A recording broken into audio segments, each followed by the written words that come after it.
Ready? Love bites. Love bleeds. chews. Bleeds. Bleeds. Whatever. Love bites. Love bleeds. Love chews. chews. It doesn't sound say chew. Well, I'm adding that in. It's like that little hair over there. How do you have a hair coming out over there? Right up there. He needs a haircut, y'all. So please subscribe. I'm a werewolf.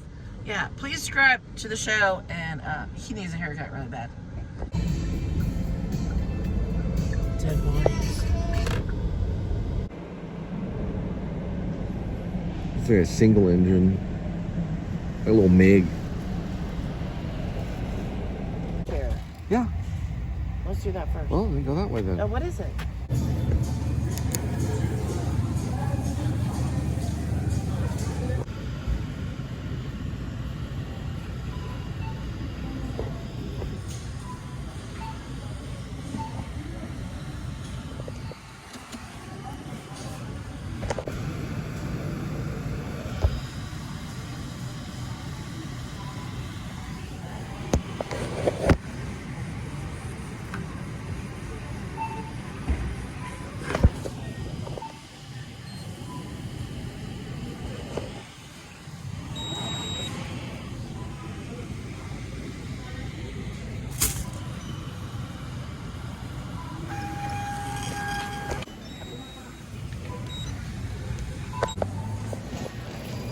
It's the most Home Depots.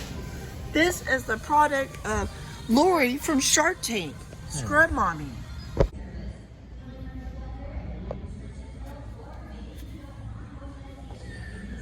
There's a meow kitty, and that kitty is so pretty, with tuna, fancy feast grilled.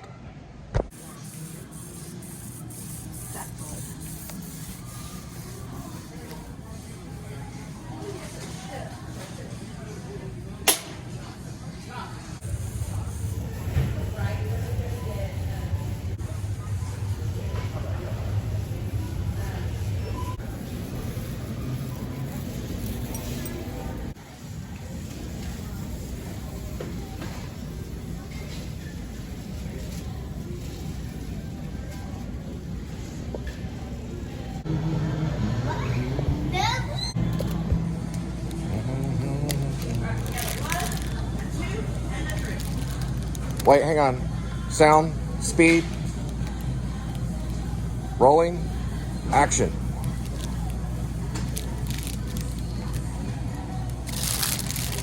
Oh, thank you, dear. I love you. Love you too. Sound, speed, rolling, action, boom down.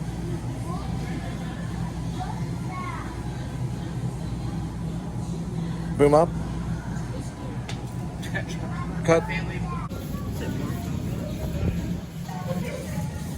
I go with Casablanca. We want to be white today. Not orange.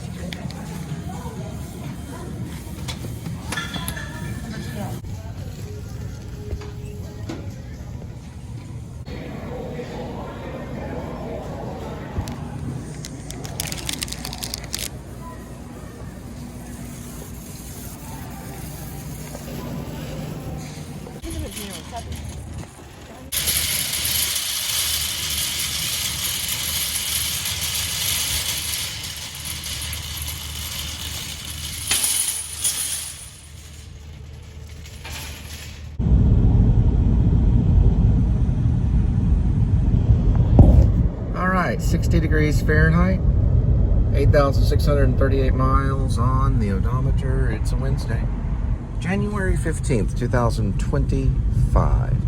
Finally, I added chapter 50, which starts off at a reservation, and State Trooper Al Greenwood responds to a call about young teenage girl who overdosed on some kind of alcohol, which they found out it was moonshine and Jello shots, somewhere outside of Fairbanks, Alaska, at a roller skate rink called the Sinkhole. And so they respond to that. Jonah's in a little bit of it. And then while they're investigating the moonshine, they get an emergency at 10:33 of a avalanche falling and a possible person buried. And so they have to respond to that. And that's how it kind of opens. Not just that scene, just that chapter. Then they, he drives off. But you find out in the scene that Mr. Blackbird, who's a Native American, was in the war, and so is Al Greenwood. But he doesn't really talk about it because he doesn't really like to talk about it. So the other one does like to talk about it. So it's like one likes to talk about it, the other one doesn't. That kind of happens in the scene, and then they just take off. It's a more important call because they're nearby where the avalanche happened. So the next scene will be the rescuing of Archie Rector, which is secretly Dwight Shep East, or Shep Dwight East. And then he'll meet Lady Shelby at a diner. And then I'll start that plot points, and I just gotta hit all the plot points and fill in all the color. So I got the outline. Just gotta color it all in with dialogue, and I've been thinking a lot about dialogue lately. Like, possibly those are some of the things you focus on because that's the different shades of color the dialogue is. So you have like for example, Quentin Tarantino, he does have plot points, but it's mostly like it's dialogue, it's plot points that are slowed down. So it doesn't take off like Mission Impossible Protocol, where it's this thing and that thing, and then they're over there, and then they're going over there. It doesn't do that. It slows down. It's in a diner, and there's a character named Honey Bun, and a character, all these different characters. One, I guess, named Vincent Vega. I always forget Samuel L. Jackson's name, and I looked it up the other day, and I was like, oh yeah, that's his name. For some reason I forget it, and then he's talking about Kane, because that's kind of how people are a little bit. So what it does is it hyper focuses in a reality, but yet again it's stylized because of the dialogue, kind of what Shakespeare did. All right, here we go this way. Shakespeare never put a setting, he only put dialogue.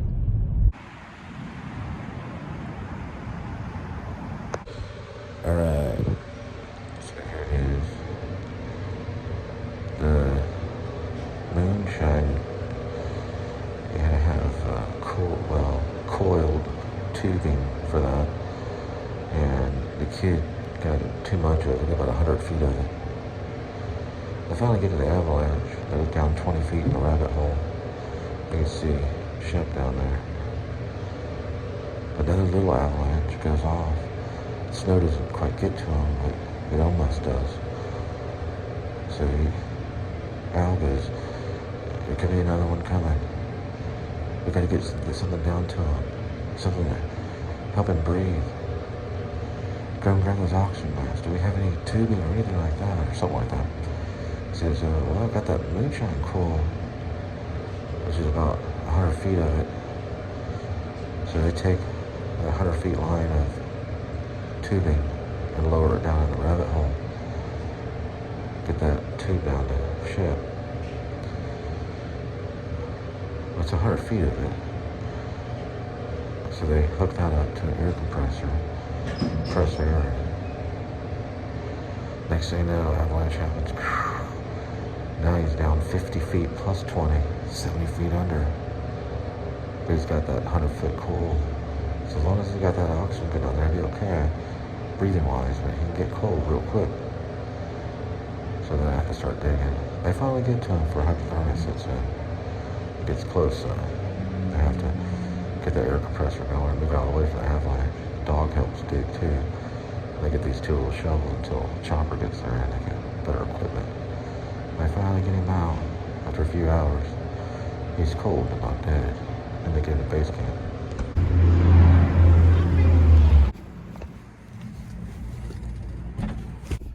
All right, 1.66 minutes. We will arrive at 6:49. Good, 59.7. yesterday.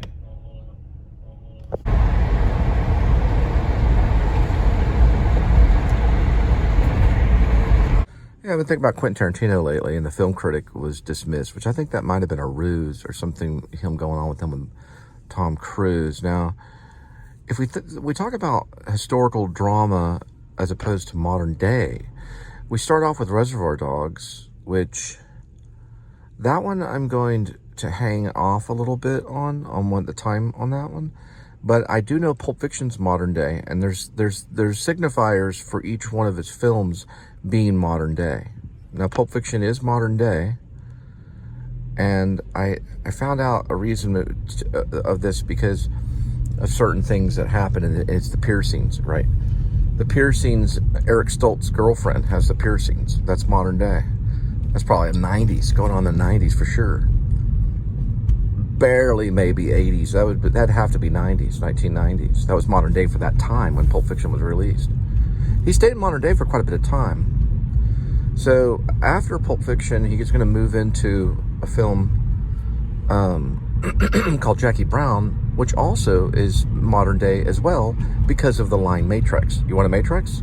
Met RX was a modern day. I don't know. I have to do the research on how old Met RX is, because that could, I would say, modern day.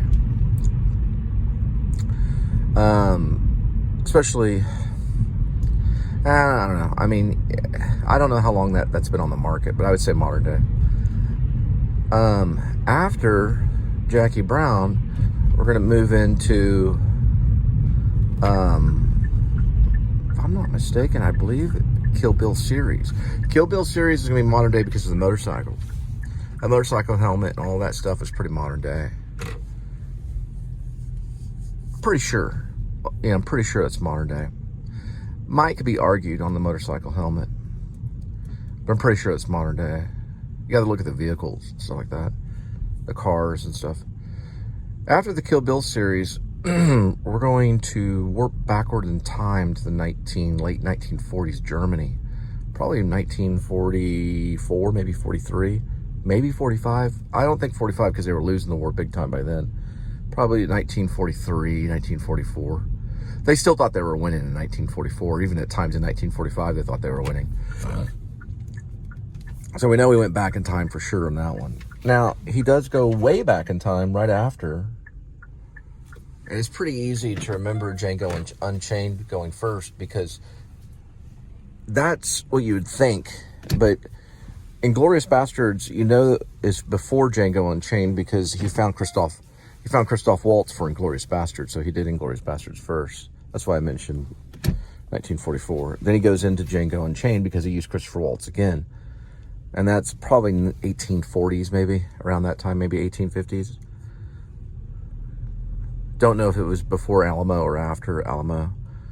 Alamo was 1836. But anyway, he goes into 40 years later for Hateful Eight, which is a Western, pretty much post-Civil War. Then he gets into going back to going forward to the 1970s. Well, 1969 for Once Upon a Time in Hollywood. We know for sure that was 1969 because of the Manson stuff. I think it's this one right here. So, why the film critic was, not number 10.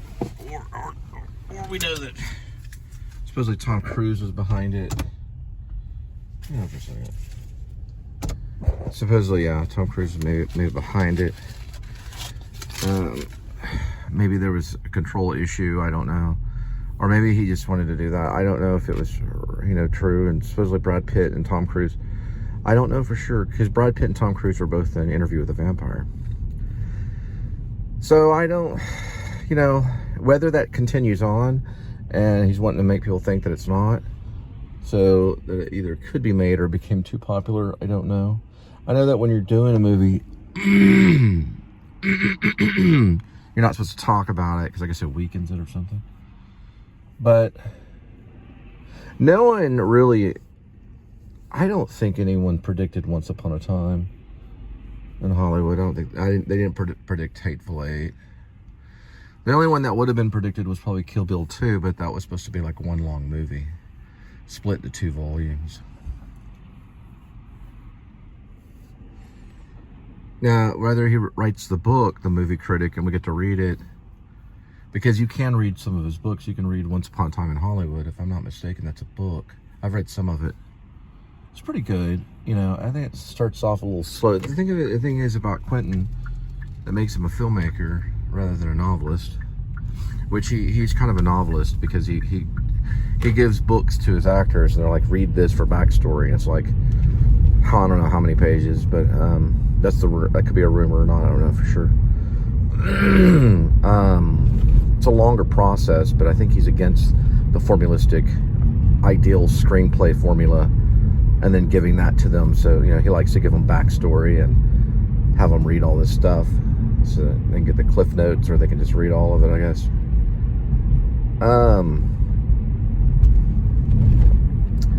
You know, I don't know. I was just thinking about like the 1970s or like 1969. He probably is, you know, like people our age now have kind of like a soft spot for the 1980s. What in the world was that? The 1980s. Because, you know, we were kind of young during the 1980s, and we know that that's kind of an interesting thing. So he may know secret secret gems about the 1969 or 1970s, meaning he can bring those things back. And it was a time when it kind of was formulating him, or forming him as a movie watcher, you know. I would probably say it's always going to hint to the 70s. Even his westerns and the historical drama can still reference the 70s. It all can reference the 70s. Even Pulp Fiction, it all points back to that time period. So it'll probably reference that, whatever it becomes. Regardless, it's usually always basically the same movie with a film director.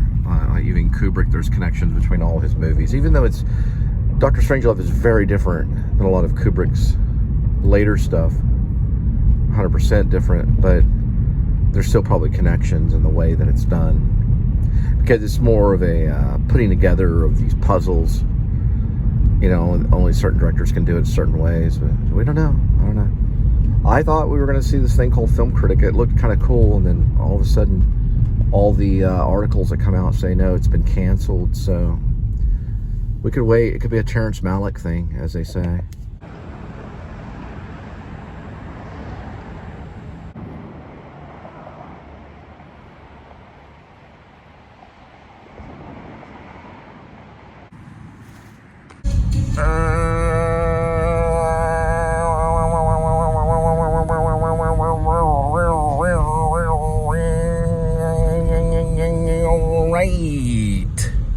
Another night of delivery at Max, Linda, and Kitty.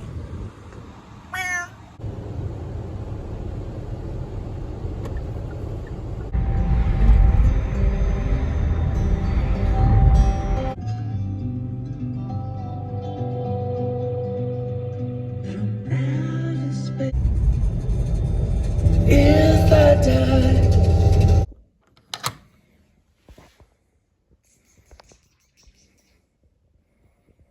Here we go with today's kitty. One kitty, 9 lives. Each life has a number. Numbers 1 through 9. Swirl the cat food. Pick a cat food. Today's kitty will be having leftover fancy feast. Seafood grilled. Meow, meow, meow.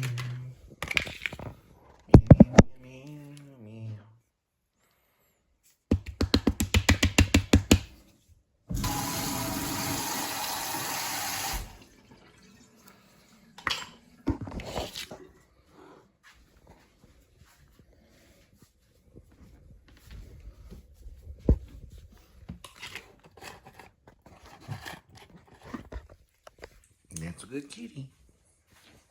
And I'll be having pizza. Good night.